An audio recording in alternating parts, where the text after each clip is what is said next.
Astaghfirullah Rabbal baraya. Astaghfirullah minal khataya. Astaghfirullah Rabbal baraya. Astaghfirullah minal khataya. Sallu ala Nabi Muhammad.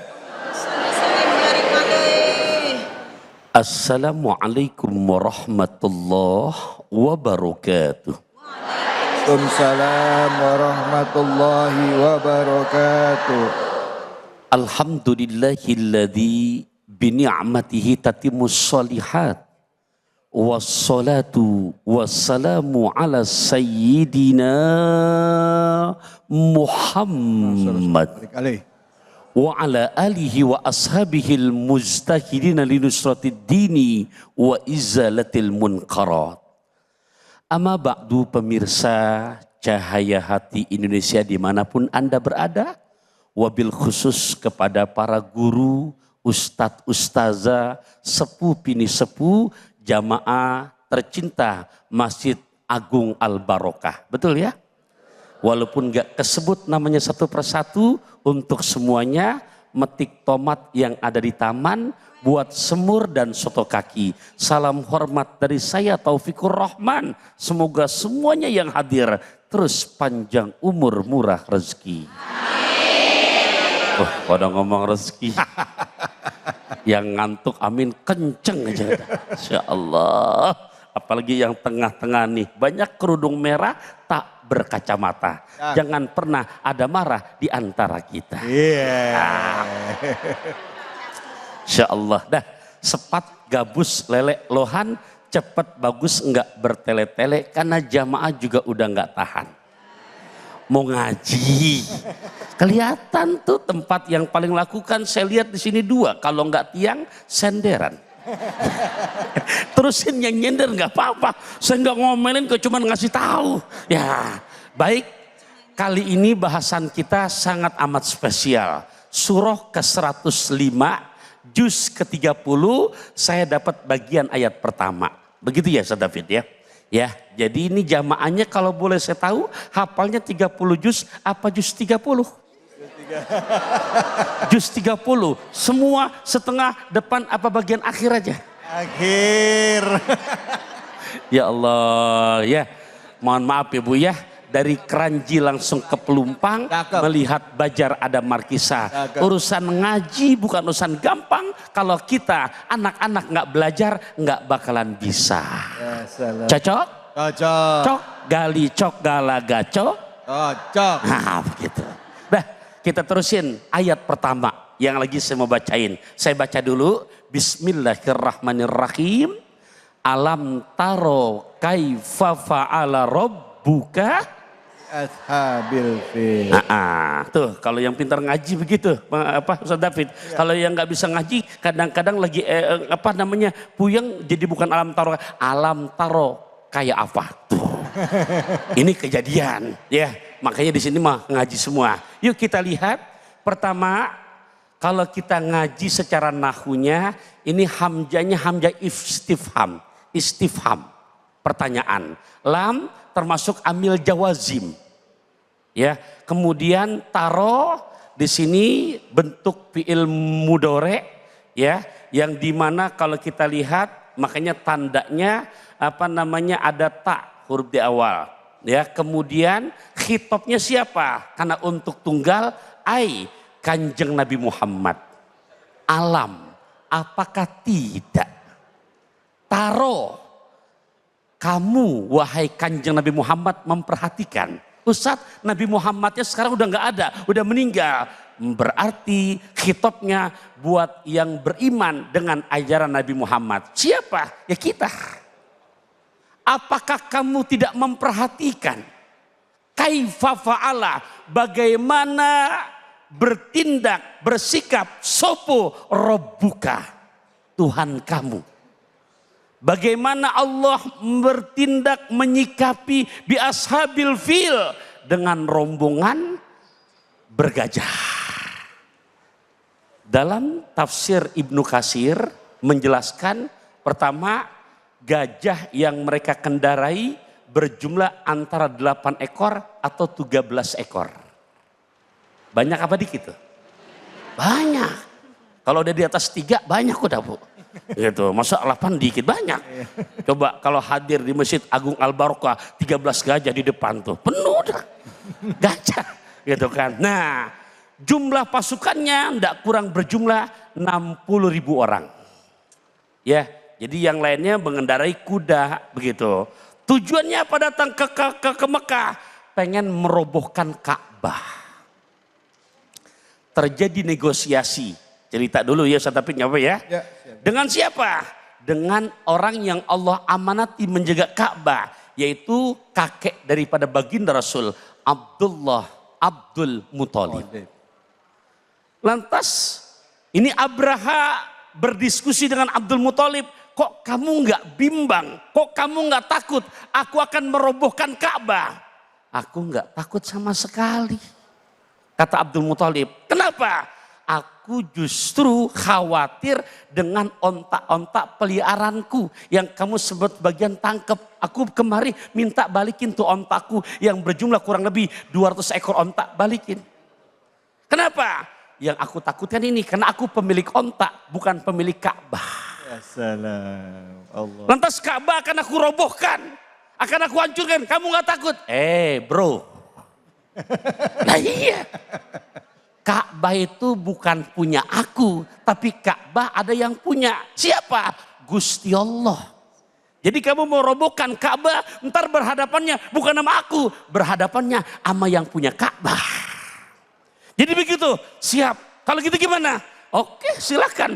Balikin ontakku yang 200 ekor tuh akan aku selamatkan. Dah sekarang kamu mau hancurkan Ka'bah, robohkan, silakan. Nah disinilah satu, Abraha punya sifat egois dan sombong. Bu, Ibu, kenapa? Merasa dengan tentara gajahnya ada yang 13 ekor, dengan pasukan 60.000 orang akan menghancurkan Ka'bah. Bagaimana Allah kasih gambaran, bagaimana sikap yang dimana untuk menghadapi Abraha, enggak Abdul Muthalib yang turun, nanti akan dilanjutkan tuh sama guru kita di ayat kedua. Saya enggak berani masuk ranah ayat kedua. Intinya, jangan punya sifat sombong, takabur. Karena jumlah 60.000 orang itu dengan begitu mudah nanti di ayat berikutnya dijelaskan. Nah yang kedua buat kita, seorang Abdul Muthalib yang dipikirin ontaknya dan urusan Ka'bah diserahkan kepada yang punyanya. Apa yang bisa kita ambil benang merah yang kedua? Rasa ikhtiar dan tawakal yang betul-betul mantap kepada Gusti Allah. Jadi iyyaka na'budu wa iyyaka nasta'in. Dalam sholat kita baca, kita hafal iyyaka na'budu wa iyyaka nasta'in. Besok nih yang namanya BBM naik, tetap iyyaka na'budu wa iyyaka nasta'in. Utang belum kebayar, iyyaka na'budu wa iyyaka nasta'in. Tetap kita dizolimin, iyyaka na'budu wa iyyaka nasta'in. Kenapa Bapak Ibu saya ulang-ulang begini? Banyak banget zaman now lafadznya dalam sholat paseh begitu galau sedikit, iyyaka na'budu wa dukun nasta'in. Nah, ibadahnya sama Allah, giliran minta tolongnya sama dukun. Namanya aja udah nggak pas Pak, dukun, duduknya kagak tekun. Lah pulang paling dikasih isi mama jimat, ngajinya kagak tamat. Tapi kalau kita serahkan kepada Gusti Allah, kita dizolimi, kita dikhianati, yang bukan hak kita diambil. Udah, ufawwidu amri ilallah, innallaha basirun bil ibad. Atau ayat yang ibu hafal dah, fa inna ma'al usri yusra. Di situ unik Ustaz David. Giliran al usri secara ilmu nahunya pakai makrifat, ada alif lam. Berarti makna kesulitan hanya satu. Lihat solusinya, yusron pakai isim nakiroh, bukan ma'rifat. Kenapa? Menunjukkan buat orang yang beriman sulitnya cuma satu, tapi solusi Gusti Allah telah siapkan 1001 solusi untuk mendapatkan jalan keluar masalah-masalah yang kamu hadapi. Yang penting tadi mantepin iyyaka na'budu wa iyyaka. Kalau sudah begini 5 waktu tetap dijaga, tahajud dikencengin, Pak Nurul yakin pergi ke Salemba. Orang yakin pasti doa-doanya Gusti Allah ijabah. Masya Allah, amin ya rabbal alamin. Terima kasih banyak Kiai. Kembali. Bu, lemes amat ini. Pak, udah paham? Alhamdulillah. Baik, izinkan saya mengucapkan salam takzim untuk semuanya dan juga pemirsa Ainis dimanapun saja Anda berada. Assalamualaikum warahmatullahi wabarakatuh.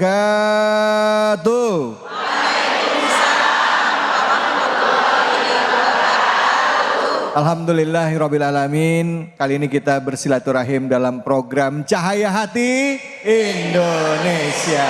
Pertama-tama kita panjatkan puji syukur atas kehadirat Allah Subhanahu wa taala. Tidak lupa kita berikan salawat dan salam kita kepada junjungan kita Nabi besar Muhammad sallallahu alaihi wasallam beserta keluarga, sahabat dan umatnya yang setia hingga akhir zaman. Bicara surah Al-Fil. Surah Al-Fil. Ya, tadi kalau ini termasuk salah satu surah favorit, Pak. Ya, kalau lagi sholat itu bacanya Al-Ikhlas doang. Enggak, enak aja.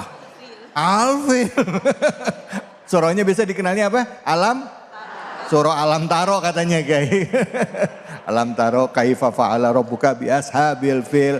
Alam yaj'al kaidahum fi tadlil wa arsala alaihim tayran ababil tarmihim bihijaratin min sijil faja'allahum ka'as. Allah tuh kan bener hafal kan Kiai kan semuanya. Alhamdulillah. Alhamdulillah. Kita akan bahas surah Al-Fil. Nah, setelah tadi dijelaskan ayat pertamanya oleh Kiai Taufikur Rahman, sekarang saya beri kesempatan kepada ibu-ibu untuk bertanya. Silakan, siapa yang mau bertanya? Silakan. Baik, ibu dulu deh ya. Silakan ibu. Ya, boleh berdiri.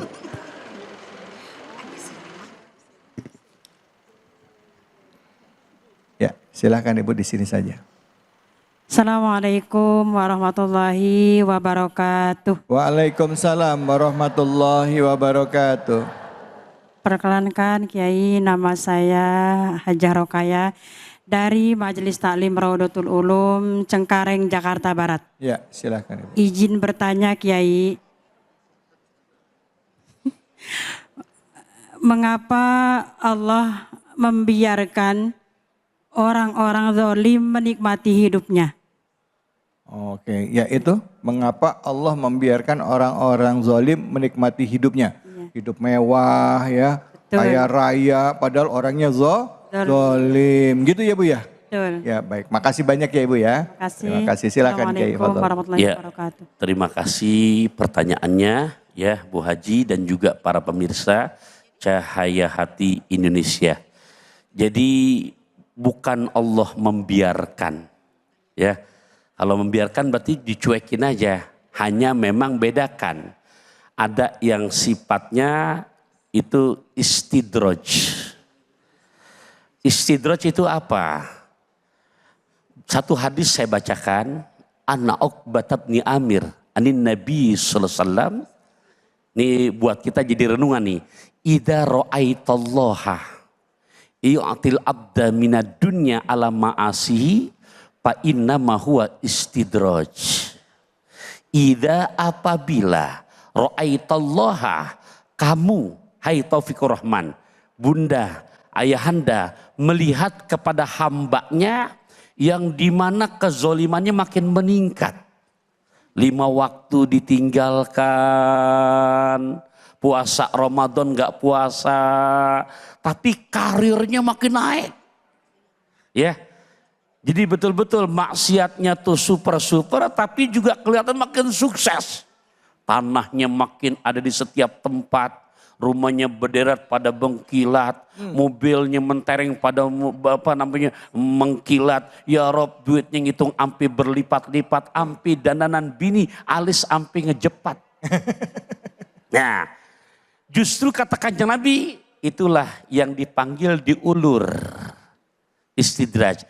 Nah, diulur ini bisa jadi memang sengaja entar sekaligus kan, atau husnuzon gimana? Bisa jadi Allah berikan hidayah. Bisa aja kan ngedenger acara Cahaya Hati Indonesia. Ya Allah, iya ya. Kok ini saya makin mewah tapi makin jauh dengan Allah. Akhirnya gimana? Bertobat.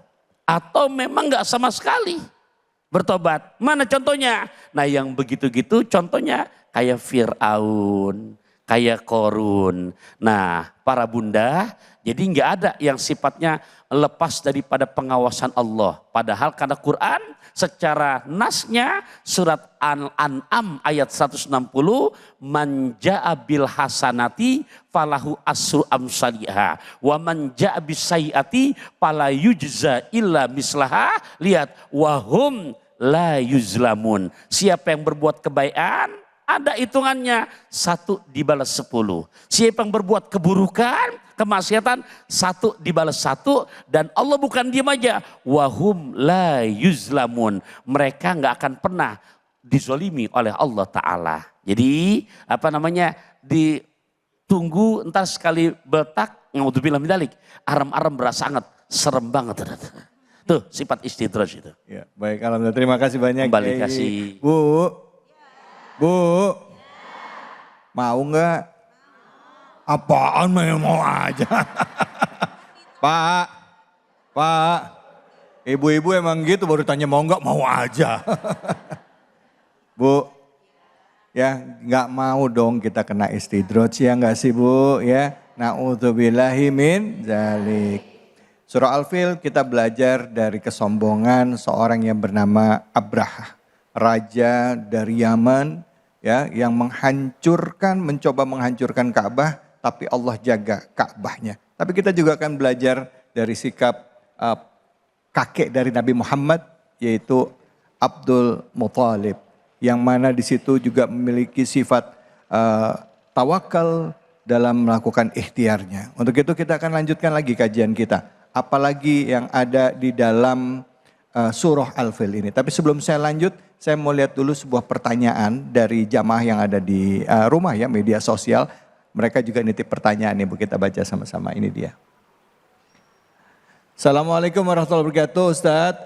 Apa hukumnya menyebarkan foto aib orang lain ke teman-teman? Nah, silakan Kiai. Ya, menyebarkan apa?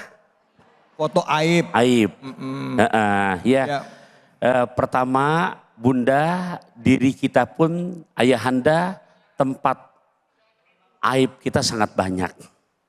Bagaimana menyebarkan foto yang memang ini kalau dilihat jadi tontonan publik yang nggak enak. Nah, mandalla alal khair falahu mislu ajri faidihi. Siapa yang menunjukkan kebaikan, maka sama nanti yang mengerjakan pahalanya buat dirinya. Begitupun sebaliknya. Bahkan kalau memang itu aib, akan menjadi maksiat jariah. Yang resep sedekah jariah. Tapi kalau ini maksiat jariah, ya ternyata yang disebarkan foto, atau mungkin Bunda sekarang udah cakep nih berhijab. Kadang-kadang tuh foto 5 tahun yang lalu yang masih ngablak muncul tuh. Ya, akhirnya dengan bangga di-share. Yang nonton lawan jenis, begitu ngelihat resep. Resep gampang gak di-save tuh? Disimpan, diambil, bisa kan? Padahal yang fotonya udah meninggal dunia, Ustaz David. Ternyata yang resep disimpan, malam-malam dia menghayal. Akhirnya jadi berbuat zina dengan sebab ngelihat foto begitu. Padahal yang foto udah meninggal, tapi dengan sebab dia bermaksiat, kecipratan dosanya. Nah, makanya buat kita di saat ada aib begitu, kenapa? Diri kita pun sumber aib. Yang bagus gimana? Yang bagus kata Kanjeng Nabi, engkau tutupi aib saudara kamu di dunia, besok di akhirat pun Allah tutupi aib kamu di yaumil qiyamah. Masya Allah, amin ya Allah, amin ya Allah. Baik, alhamdulillah. Terima kasih banyak Kiai. Bu, kalau ada foto atau misalnya ada aib orang jangan disebar ya Bu ya. Bu, Bu, biasanya emak-emak nih Pak yang paling gampang share langsung fotonya. Betul ya Bu ya? Ya, betul lagi.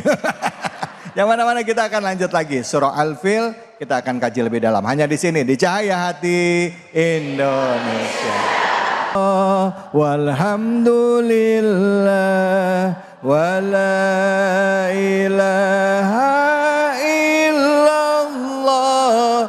Allahu Akbar wa la hawla wa la quwwata illa billahil aliyyil azim. Subhanallah walhamdulillah wa la ilaha illallah.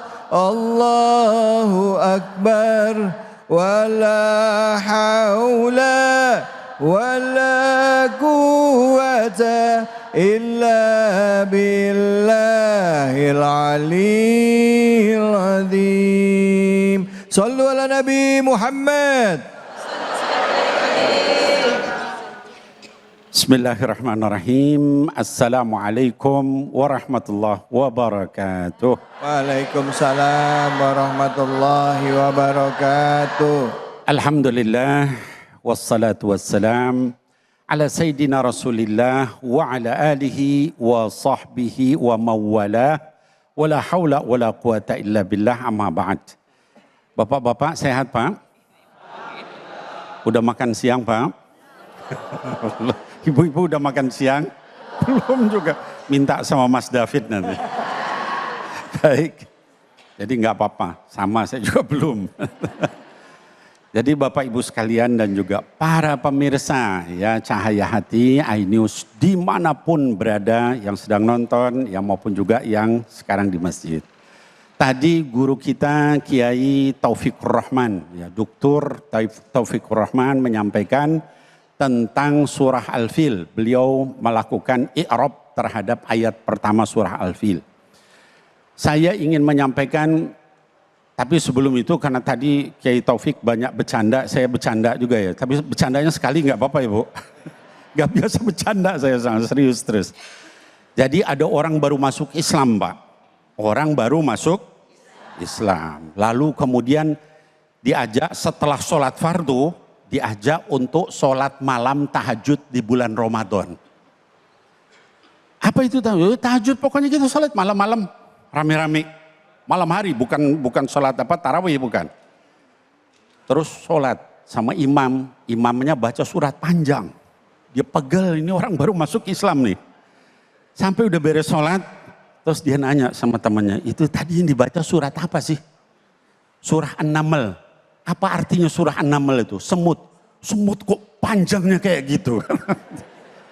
Terus dia pulang. Nah besoknya ikut lagi sholat malam. Terus orang baca surah. Lebih panjang lagi imamnya baca. Terus dia nanya, itu surah apa yang dibaca itu? Lebih panjang dari yang kan? Itu Al-Baqarah. Al-Baqarah artinya apa? Sapi betina. Pantas lebih panjang dari semut kata. Besoknya sebelum itu dia nanya dulu, besok kira-kira itu imam baca surah apa? Surah Al-Fil. Ah gua nggak mau datang. Kenapa coba Pak? Tadi semut aja panjang, sapi lebih panjang lagi. Wah ini gajah katanya, nggak mau datang. Padahal itu surat yang Dah sekarang kita serius nih ya, Bapak Ibu sekalian. Baik Bapak Ibu sekalian, kalau kita bicara surah Al-Fil, itu adalah surah yang termasuk surah Makkiyah. Artinya dia turun pada periode Makkah. Ya, dia turun pada saat Nabi Muhammad, kejadiannya itu terjadi pada saat Nabi Muhammad Sallallahu Alaihi Wasallam lahir. ya tahun 570 Masehi. Kejadian pasukan bergajah itu pada saat Nabi Muhammad SAW baru lahir. 40 tahun sebelum beliau diangkat sebagai Rasul. Itu ya oleh Allah Subhanahu wa Ta'ala. Nah, kemudian kisah dari surah Al-Fil itu bicara tentang kezoliman penguasa. Kezoliman orang yang berkuasa yang namanya Abroha Al-Ashram, ya.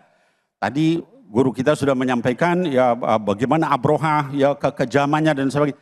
Saya ingin sampaikan beliau itu disebut dari Yaman. Kalau sekarang bukan Yaman lagi, itu daerah kerajaan dia itu di Ethiopia, ya, Habasyah. Makanya disebut Habasyah gitu ya. Al-Habasyah karena dia dari Habasyah.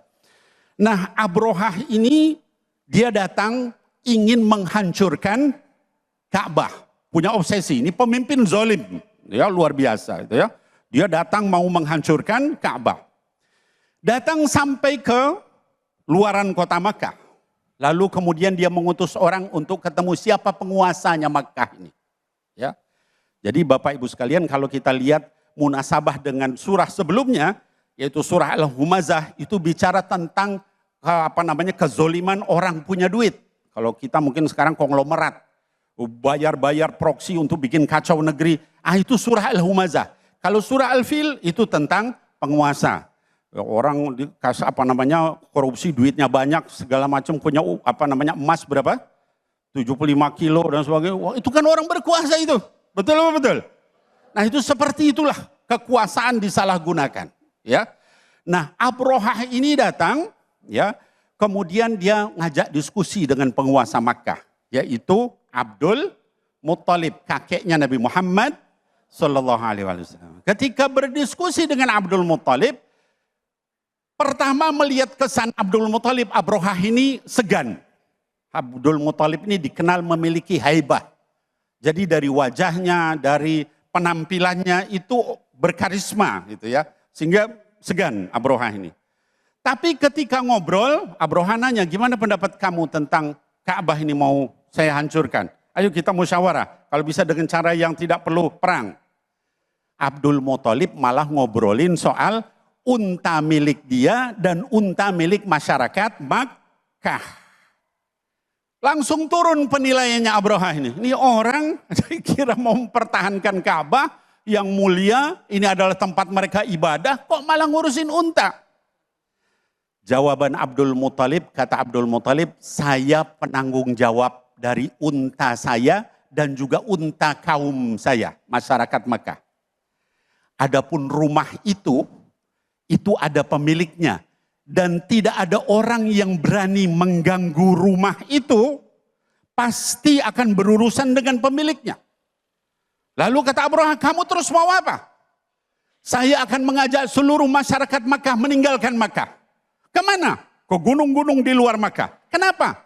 Karena saya tidak mau ketika kamu berani mendekati rumah itu pemiliknya akan menghancurkan kamu. Dan kalau kami ada di sekitar situ, kami pun ikut hancur. Ya, maka kemudian kata Abrohah, ya syukur, sepi berarti, tinggal dihancurin aja. Ya, apa yang terjadi Bapak Ibu sekalian di ayat yang kedua itu, alam yaj'al kaidahum fi tadlil. Ya, Allah Subhanahu wa Ta'ala menjadikan tipu daya mereka itu menjadi sia-sia. Apa yang terjadi? Kemudian ketika sudah ini, mereka dengan pasukan bergajah loh itu. Ada gajah paling besar dinaiki oleh Abrohah, namanya Mahmud. Ketika sampai perbatasan Mekah, tiba-tiba gajah itu dikasih tahu sama orang-orang Mekah itu, ubruk Mahmud, fa innaka fi baitillah al-haram. Duduk kamu Mahmud, kamu mau masuk ke dalam tanah milik Allah yang dimuliakan, yaitu Makkah. Gajah itu duduk dan kemudian tidak berani bangun. Setiap kali diajak ke Mekah, dia duduk.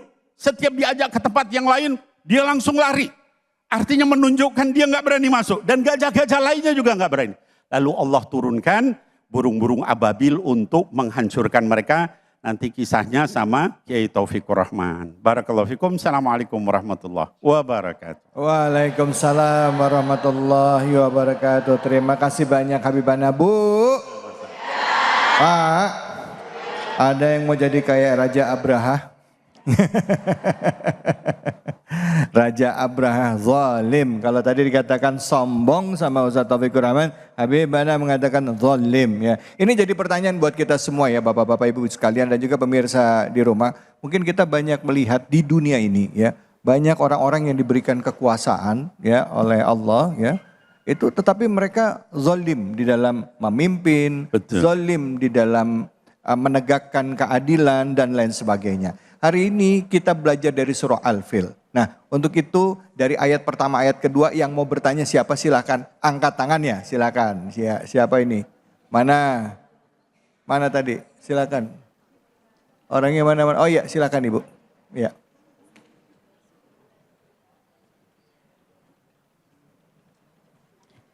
Assalamualaikum warahmatullahi wabarakatuh. Waalaikumsalam warahmatullahi wabarakatuh. Saya mau tanya Pak Ustadz. Silakan Ibu. Perkenalkan, nama saya Susi dari Masjid Talim Rodotul Ulum, Cengkareng, Jakarta Barat. Silakan Ibu. Saya mau tanya Pak Ustadz, jika kita dizolimin sama seseorang, bagaimana caranya bila tidak perlu kita membalas dengan kejoliman lagi? Terima kasih Pak Ustadz. Assalamualaikum warahmatullahi wabarakatuh. Waalaikumsalam warahmatullahi wabarakatuh. Silakan Habibana, fadhal.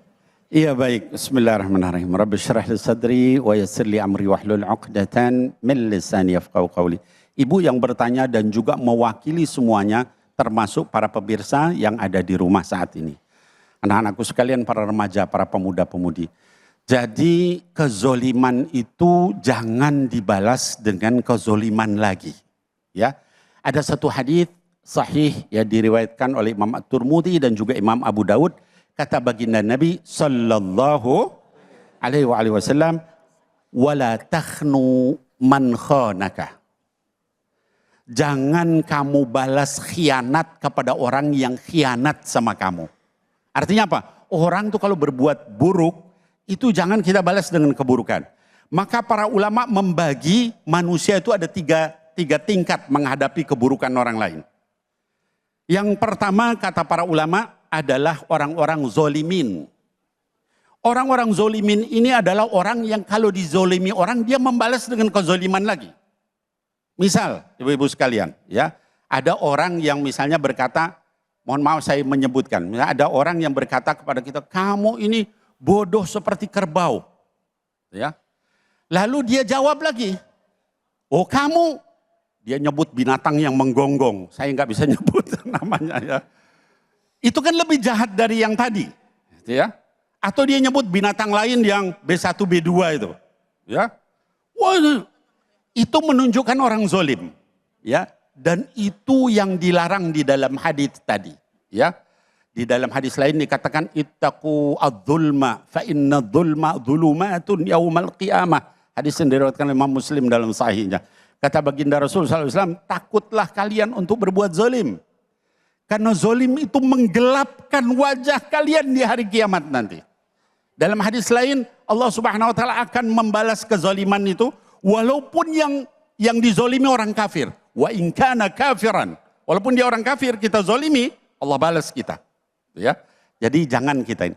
Nah yang kedua kata para ulama adalah yang disebut al-muqtasid.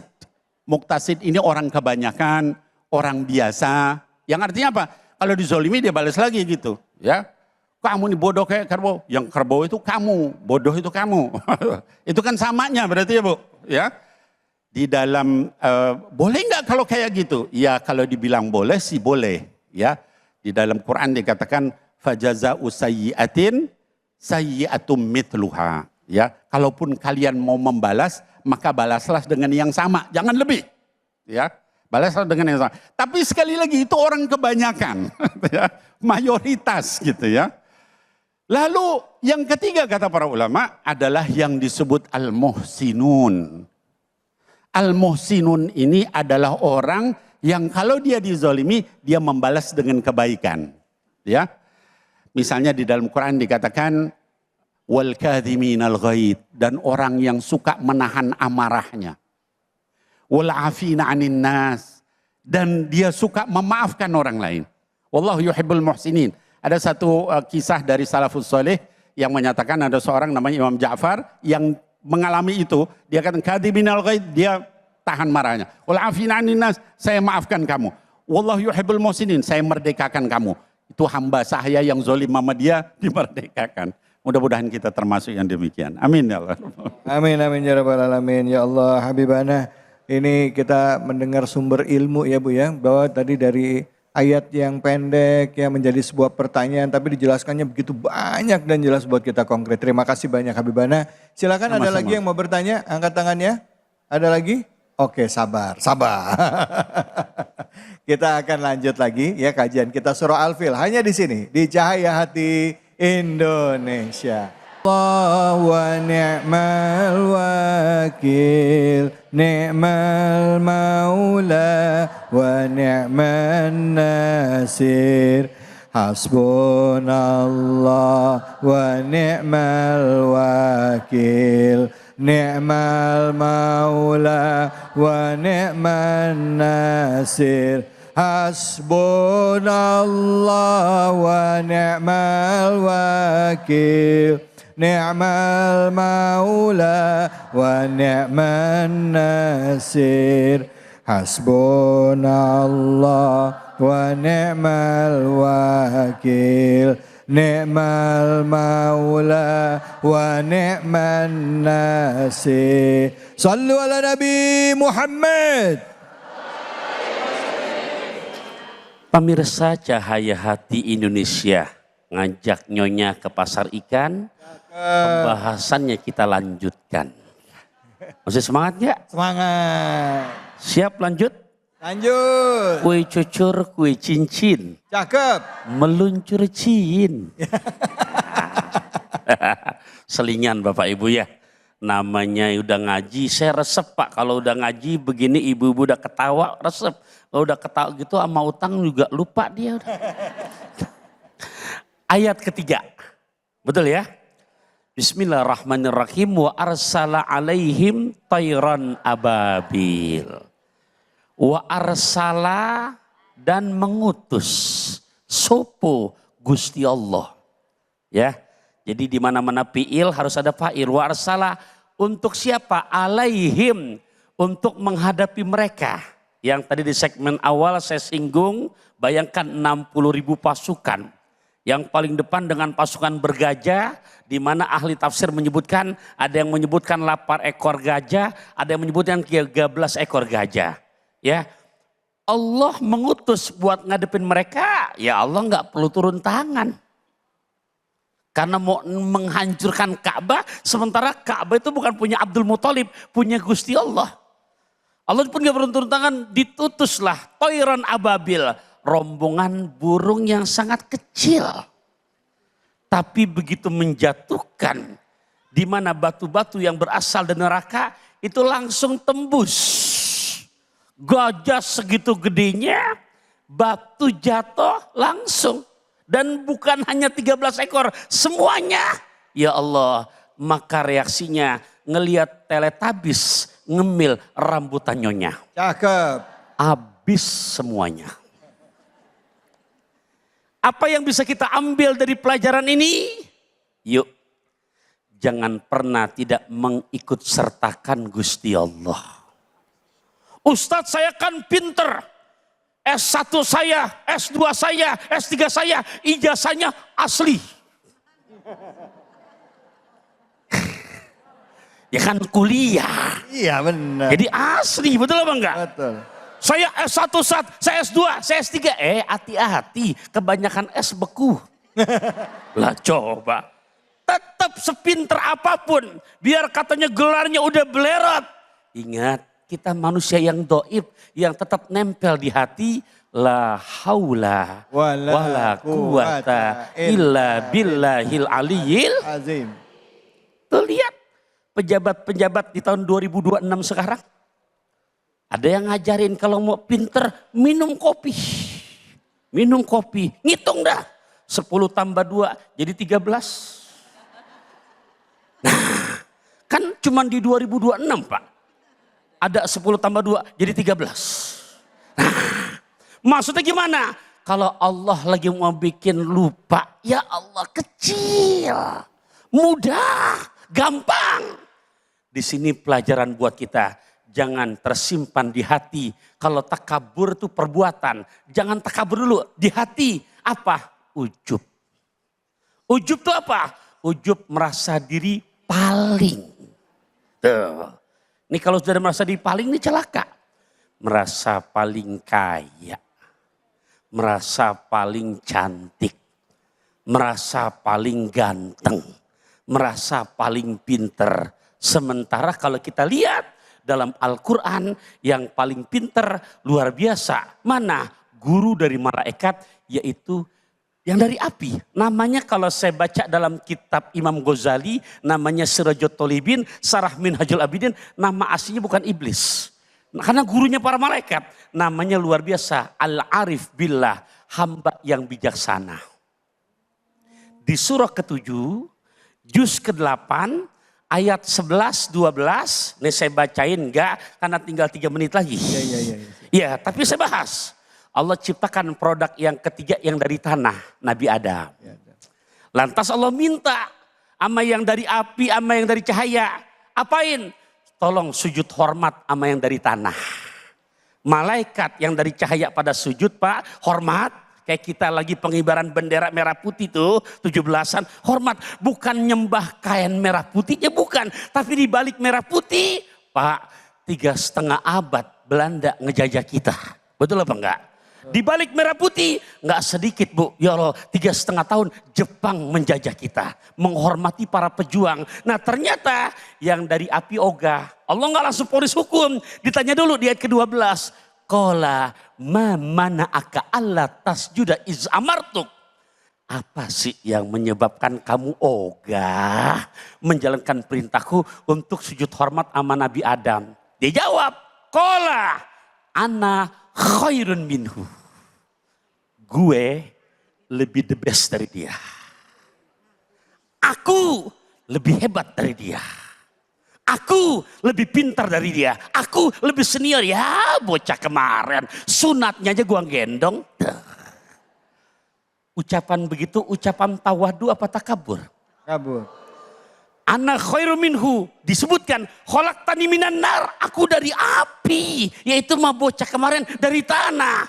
Begitu ada ucapan begini, langsung ayat ke-13, qala fahbit minha pamayakulu laka an tatakabbar fiha fakhruj innaka minas sogirin. Apa artinya? Enggak boleh penghuni sorga yang di hatinya ada secerca sifat sombong. Makanya dalam hadis sahih Nabi menyebutkan la yadkhulul jannata, enggak bakalan masuk surga orang yang di hatinya mempunyai sifat takabur. 1 menit saya ingin baca doa dan dipakai ya.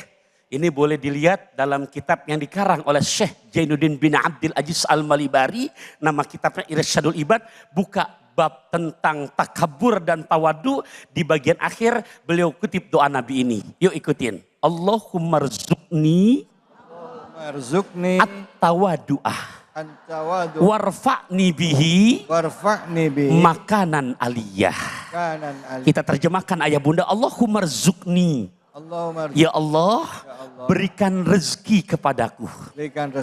At-tawadu'ah, sifat tawadu. Sifat tawadu. Warfa'ni, angkat derajatku ya Allah. Derajatku, ya. Bihi, dengan dilandasi hati yang tawadu, makanan aliyah, ke derajat yang lebih tinggi. Ke derajat yang lebih tinggi.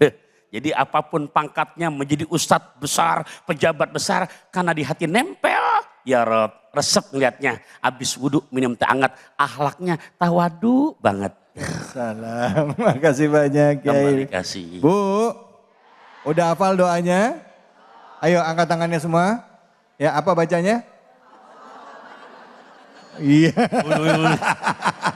Sekali lagi Kiai. Ya, Allahumma rzuqni Allahumma rzuqni at-tawadu'ah At-tawadhu. Warfa'ni Warfa'ni bihi makanan aliyah. makanan aliyah. Masya Allah. Dicatat ya, dihafalin, terus nanti dibaca terus doanya ya. Insya Allah dijabah Allah. Silakan yang mau nanya, angkat tangannya. Baik, ayo angkat tangannya. Ibu mana ibu? Bapak deh sekali-sekali ya, Bapak silakan Pak, boleh. Silakan Pak, gantian bapaknya nih. Assalamualaikum warahmatullahi wabarakatuh. Waalaikumsalam warahmatullahi wabarakatuh. Afwan Ustadz Taufikur Rahman.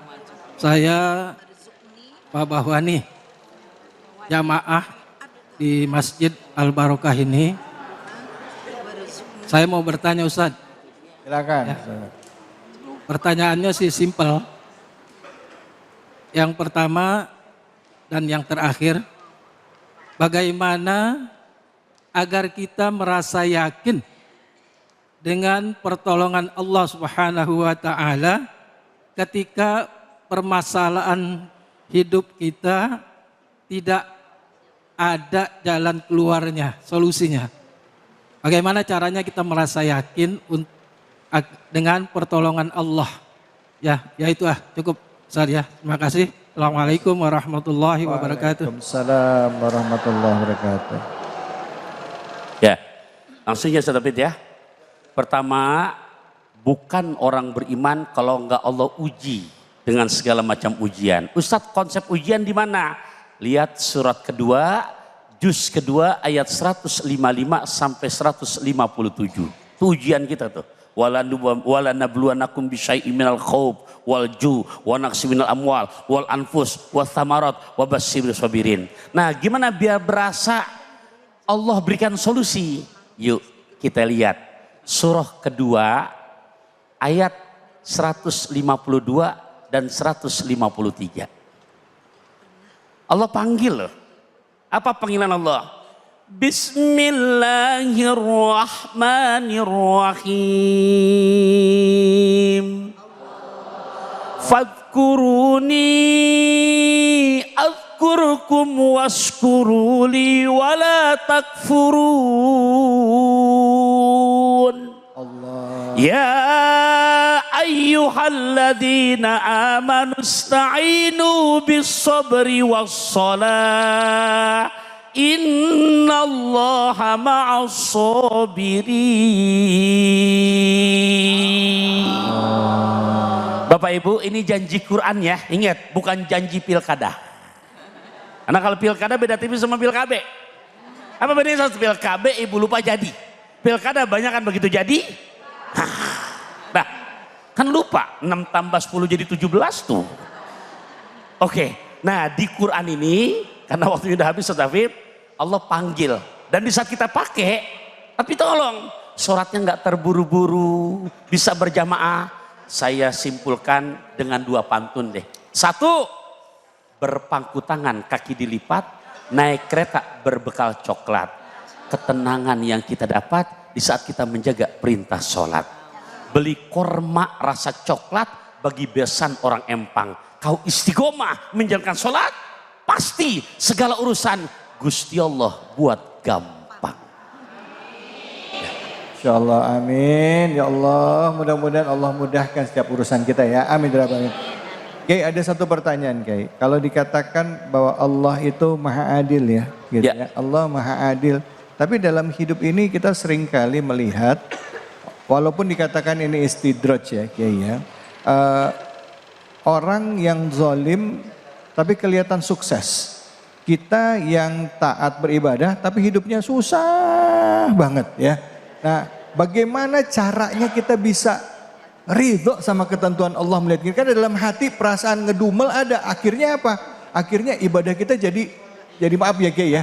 Jadi kotor, hati kotor. Tapi nanti jawabnya Kiai. Nanti jawabnya. Gimana buat ngejaga hati kita? Dan yakin bahwa ini adalah kebaikan yang Allah berikan kepada kita. Jangan kemana-mana. Tetap di sini membahas surah Al-Fil hanya di Cahaya Hati Indonesia. Fil بالمصطفى بلغ مقاصدنا واغفر لنا ما مضى يا وسيع الكرم يا ربي بالمصطفى بلغ مقاصدنا واغفر لنا ما مضى يا وسيع الكرم صلوا على نبي محمد اللهم صل وسلم وبارك عليه وعلى آله. Assalamualaikum warahmatullahi wabarakatuh. wabarakatuh. Ibu-ibu masih sehat? Masih lapar? Udah minta sama Kak David belum? Ya Pak, jangan lupa ditagih nanti. Kata Kak David, tagih aja ke Habib Nabil. Baik, Bapak Ibu sekalian, kita lanjutkan. Tadi guru kita Kiai Taufikur Rahman sudah menjelaskan tafsir dari ayat keberapa tadi? Ketiga. Baik, nah sekarang giliran saya ayat-ayat terakhir ya. Di dalam ayat-ayat terakhir surah Al-Fil itu dikatakan tarmihim bihijaratim min sijil. Kemudian Allahum ka'asfim makul. Pintar ya, Masya Allah. Hafal semua Ibu ya? Bapak-bapak hafal ya Pak? Oh, imam semua ini. Insya Allah. Baik, jadi ayat-ayat di surah Al-Fil ini kalau bagi masyarakat Mekah pada zaman itu luar biasa ya. Dulu itu zaman jahiliyah ada orang yang ngegantungkan syair di Ka'bah. Syairnya bunyinya begini. Al-fil, ma huwal fil? Al-fil haiwan bi anfit tawil. Kalau orang Arab itu terkenal jago-jago syair. Ya, dia pasang fil, gajah. Apa itu gajah? Gajah adalah satu binatang dengan belalai yang panjang. Ya, lalu mereka menantang Nabi Muhammad Sallallahu alaihi wasallam untuk kalau bisa kamu bikin. Katanya dari Tuhanmu itu ada ayat atau apa, bikin. Lalu Allah menurunkan surat itu. Alam tara kaifa fa'ala rabbuka bi ashabil fil. Alam yaj'al kaidahum fi tadlil. Dan seterusnya. Itu orang-orang Mekah itu betul-betul kagum luar biasa. Dan mereka merasakan kehebatan ayat itu. Ya, karena mereka mengalami peristiwa itu. Sehingga syair gajah tadi itu diturunin, dipasang ayat itu digantungkan di Ka'bah sampai berlama-lama karena mereka menikmati syair itu ya, padahal itu ayat Al-Qur'an. Nah, Bapak Ibu sekalian, dari ayat-ayat terakhir ini menunjukkan kepada kita, jadi pelajaran buat kita semua, Allah itu kalau membalas kezaliman tidak perlu dengan sesuatu yang hebat, yang besar, yang luar biasa. Tidak. Allah selalu menghinakan orang zolim dengan hal-hal kecil. Abrohah itu luar biasa. Kurang apa hebatnya? Dengan pasukan bergajah. Itu tentara terhebat pada zaman itu. Dikalahkannya dengan apa? Dengan burung-burung ababil. Yang membawa, kalau bahasa kita mungkin semacam virus begitu. Ya. Dari bawa di mulutnya lalu dijatuhkan ke, semuanya itu dimakan sama virus itu sampai dikatakan mereka itu kasfim makul, seperti daun yang dimakan ulat, hancur lebur badannya, si gajahnya dan orang-orangnya. Ya. Kemudian dikatakan dalam riwayat Abrohah itu selamat, pasukannya mati semua. Ketika selamat, dia pulang dalam keadaan jarinya satu persatu itu hancur lebur. Ya. Sampai ke Yaman, ke kerajaannya, sampai di situ terakhir adalah hatinya membusuk, lalu dia mati. Hanya dengan makhluk kecil Allah membalas kezaliman. Dan kalau kita lihat dari tokoh-tokoh zolim lain di dalam Quran itu juga begitu. Namrud terus menerus mendebat Nabi Ibrahim. Debatnya diabadikan di dalam surah Al-Baqarah itu. Ya, alam tara ilal ladzi haja Ibrahim fi rabbih an atahu Allahul mulk. Idh qala Ibrahim rabbiyalladzi yuhyi wa yumit qala ana uhyi wa umit. Ketika Nabi Ibrahim bilang, kamu nyembah Tuhan yang menciptakan kematian dan kehidupan, saya bisa mematikan, bisa menghidupkan. Ya, suruh tahanannya satu, hukum mati. Nah itu saya matiin. yang satu bebasin, itu saya ngidupin. Kata Ibrahim, kalau begitu Allah menerbitkan matahari dari timur, sekarang terbitkan dari barat. Kalau kamu memang Tuhan. Maka fabuhital ladzi kafar, dia nggak bisa bicara. Allah kasih apa? Dikasih sama Allah Namrud itu binatang kecil yang masuk ke hidungnya. Ya, bersarang di hidungnya 40 tahun.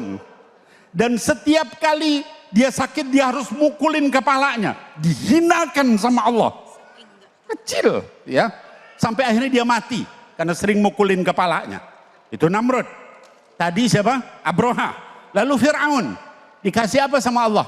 Di dalam Quran dikatakan Al-Jarad. Yang pertama Allah kirim belalang. Belalang itu apa sih, Bu? Makhluk kecil. Tapi ketika jumlahnya ratusan ribu, jutaan, apa yang terjadi?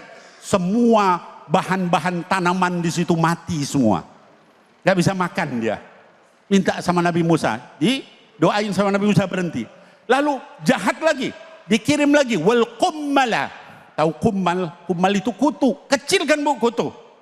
Tapi ketika jumlahnya miliaran, orang-orang di situ gatal satu negeri itu semua. Minta lagi sama Nabi Musa. Wahai Musa, hilangin ini. Ya, nanti saya akan beriman. Dihilangkan, didoain sama Nabi Musa, hilang. Jahat lagi, dikirim dofade. Dofade itu artinya kodok. Wabah kodok, jutaan kodok masuk sampai ke istana dan seterusnya. Itulah Allah menghinakan orang zolim itu dengan hal-hal kecil. Maka kita hendaknya hati-hati. Zolim itu bukan harus penguasa. Kita sama adik kita, sama anak kita, sama orang tua kita, sama teman kita. Jauhi kezoliman. Mudah-mudahan Allah selamatkan kita. Amin ya Allah ya Rabbal Alamin. Alhamdulillah, terima kasih banyak Habibana Bu. Alhamdulillah, semuanya ada 5 ayat dari surah Al-Fil, surah ke-105 dari Al-Quran yang ada di juz 30 sudah dibahas. Nah, dari apa yang sudah disampaikan oleh Habibana tadi, ya, orang-orang, para pemimpin, ya, yang ada di dalam Al-Quran disebutkan mereka zalim, Allah kasih langsung, ya, hukuman dan tegurannya. Betul. Bahkan dari yang kecil. Ada yang lewat virus, ada yang lewat belalang, ada yang udah ditegur sekali 2 kali enggak, akhirnya dilelepin ke laut. Itu Fir'aun ya. tenggelam. Baik, siapa yang mau bertanya? Angkat tangan, silakan, silakan, silakan yang mau bertanya. Mana nih Ibu? Silakan Ibu. Banyak yang mau nanya ya Bu ya, Masya Allah. Silakan. Bismillahirrahmanirrahim. Assalamualaikum warahmatullahi wabarakatuh. Waalaikumsalam warahmatullahi wabarakatuh. Silakan Bu. Perkenalkan Ustadz, saya Ibu Fathia dari Mas Tasin Muslimah Al-Barokah. Ya, silakan Ibu. Izin bertanya Ustadz. Boleh dekat mic-nya lagi Bu biar dekat suara. Ya. Mengapa hukuman Allah kepada orang zalim terkadang tidak langsung terjadi? Oh iya. Demikian, terima kasih. Wassalamualaikum warahmatullahi wabarakatuh. Waalaikumsalam warahmatullahi wabarakatuh. Kenapa hukuman Allah kepada orang yang zalim tidak langsung terjadi gitu ya? Nah, kenapa Habibana, silakan. Iya baik, Ibu yang bertanya dan juga mewakili mungkin kita semua ya. Seringkali kita melihat ada orang zolim, bahkan mungkin banyak orang zolim. Tapi kok dia enak-enak aja ya Pak? Dia kok biasa-biasa aja, nggak ada masalah? Belum aja ya. Apa hikmahnya Allah menunda hukuman bagi orang zolim? Yang pertama kata para ulama adalah karena kasih sayang Allah yang ingin melihat orang itu taubat. Yang pertama, Allah tuh selalu kasih kesempatan. Tadi Ustadz David sudah menyampaikan Fir'aun itu berkali-kali akhirnya tenggelamin baru gitu ya. Padahal segitu jahatnya, enggak sekaligus dikasih diazab, disiksa, dimatiin, enggak ya. Dikasih kesempatan untuk bertobat. Hatta zolim kayak apa dikasih kesempatan. Itu Namrud tadi dikirim binatang masuk ke hidungnya, kalau dia tobat selesai itu. Maha baiknya adalah Allah. Nggak ada yang lebih baik dari Allah. Kita kalau dizolimi kadang-kadang nggak kuat. Allah dizolimi berkali-kali, tapi Allah terus memberikan kesempatan. Itu yang pertama. Yang kedua kata para ulama adalah lil istidraj. Ya, untuk ini orang zolimnya udah kebangetan, terus menerus sama Allah dibiarin. Supaya apa? Supaya nanti dibalasnya sekaligus, bles mati. gitu ya. Celaka, habis gitu ya. Ditumpuk dulu, biarin. Sampai batas mana kamu zolim, habis itu dibenamkan di atas, di dalam bumi. Artinya mati gitu ya. Habis itu disiksa sama Allah sampai hari kiamat. Itu yang kedua.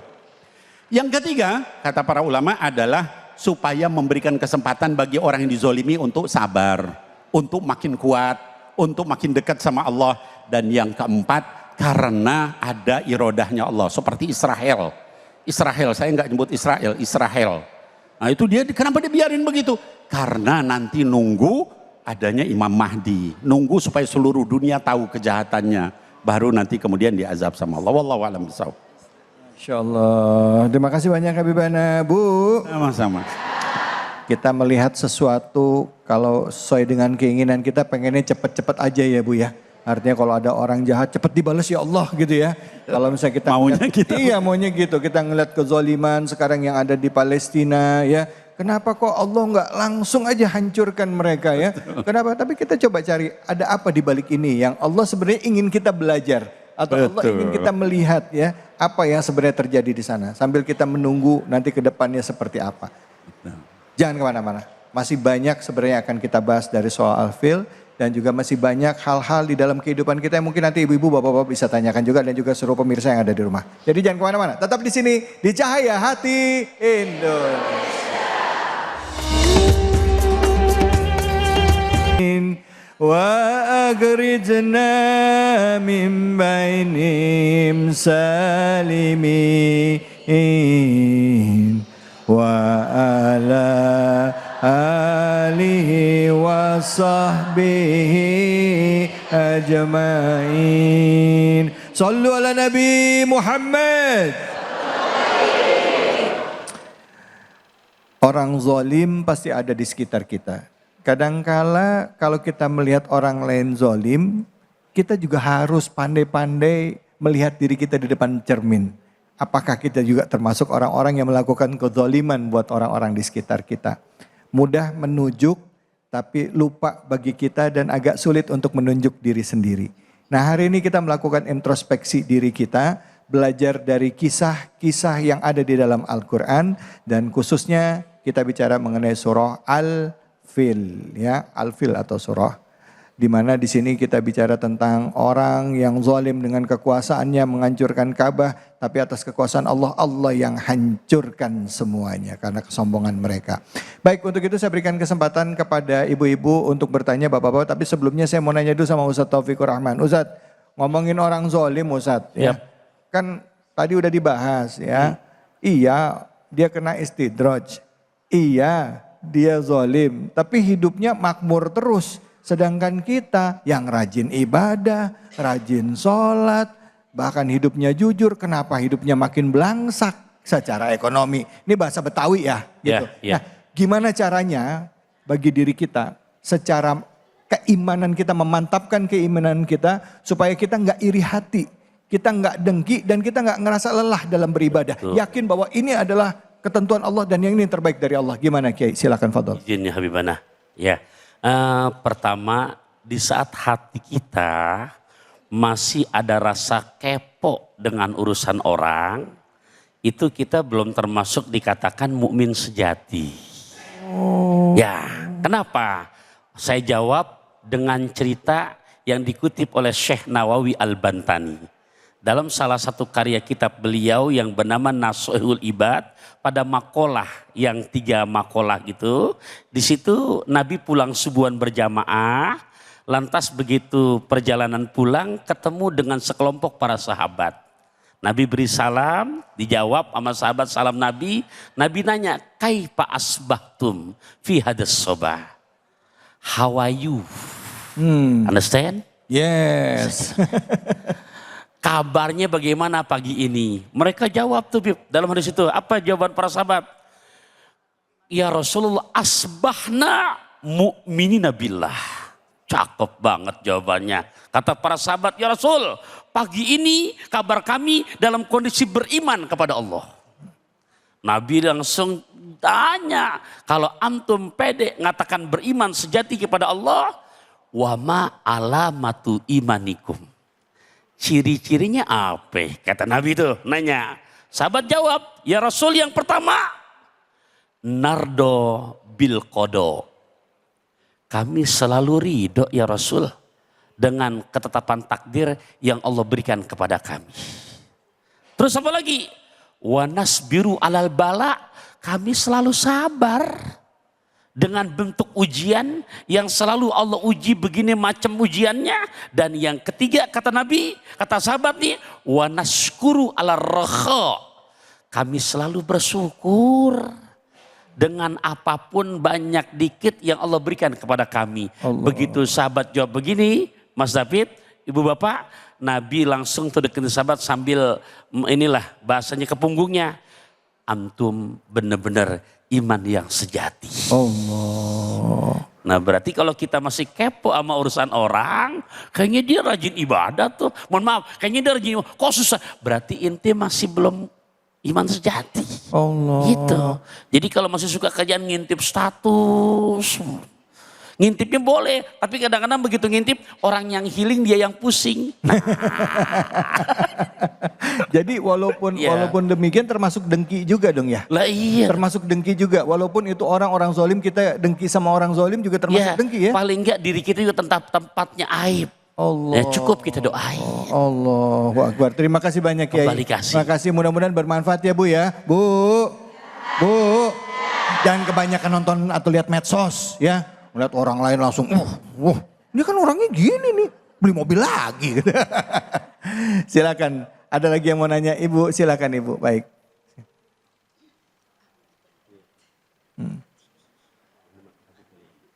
Bismillahirrahmanirrahim. Ya. Assalamualaikum warahmatullahi wabarakatuh. Waalaikumsalam warahmatullahi wabarakatuh. Perkenalkan, nama saya Ibu Titin dari Majelis Taklim Baitul Salam Keranggan Jati Sampurna. Silakan Ibu. Saya mau nanya Ustadz, apa yang harus kita lakukan ketika kita selalu diperlakukan tidak adil sama keluarga sendiri karena kami sebagai keluarga yang tidak mampu.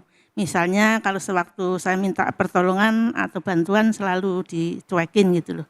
Ya. Kalau telepon nggak diangkat, WA nggak dibalas itu. Terima kasih Ustadz. Wassalamualaikum warahmatullahi wabarakatuh. Waalaikumsalam warahmatullahi wabarakatuh. Silakan Habibana.